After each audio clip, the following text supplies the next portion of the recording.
Hello everyone, আজকে আমি আপনাদেরকে চায়না একটা ভিএফডির প্রোগ্রাম দেখাবো যে এটা কিভাবে আপনারা সেট আপ করবেন। নতুন একটা ভিএফডি চায়না একটা জিটেক ব্র্যান্ডের একটা ভিএফডির আমি এটা আপনাদেরকে দেখাবো। সো প্রথমেই আমি ভিএফডিকে আনবক্সিং করে নিব।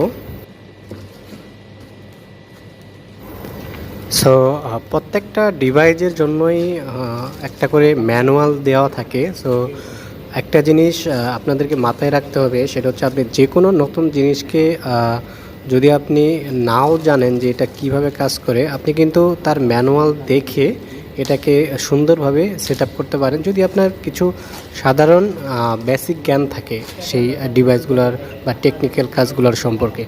সো আমরা এই ভিএফডির ম্যানুয়াল থেকে এর প্যারামিটারগুলো সেট আপ করব। সো আজকে আমি যে ভিএফডিটা কমিশনিং করব এটা হচ্ছে আপনার 0.4 কিলোওয়াটের ভিএফডি এবং ইনপুট ভোল্টেজ 220 এবং আউটপুট 3 ফেজ। আপনি এটাকে 3 ফেজের মোটর চালাতে পারবেন 220 ভোল্ট ইনপুট দিয়ে। সো এই কানেকশন টার্মিনালগুলো ভালোভাবে দেখে তারপর কানেকশন করতে হবে।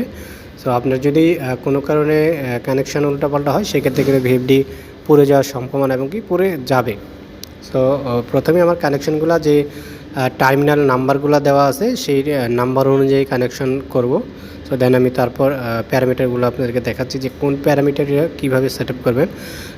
এই ভিএফডির ইনিশিয়ালি যে প্রোগ্রামগুলো প্যারামিটারগুলো সেট আপ দেওয়া থাকে সেটা হচ্ছে আপনি কিবিট থেকে এটারে অন অফ সিস্টেম ইনিশিয়ালি দেওয়া থাকে না। এটার ইনিশিয়ালি আপনি টার্মিনাল ব্লক থেকে এটারে অন অফ করার প্যারামিটার দেওয়া থাকে। তো আমি দেখাবো যে এটি কীভাবে আপনি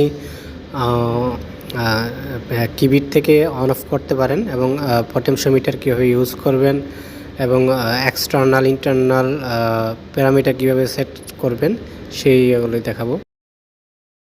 এই ভিএফডির ডিফল্টে আপনার ভিএফডির যে পটেনশিওমিটারটা আছে, তো সেটাতে আপনার সেট আপ দেওয়া থাকে। আপনি এখান থেকে এর হার্স বাড়াতে এবং কমাতে পারবেন। সো আমরা এটাকে পটেনশিওমিটারে সিস্টেম করব এবং আপনার কিবোর্ডের যে আপ ডাউন বাটন আছে সেখান থেকেও আপনি এটাকে কন্ট্রোল করতে পারেন।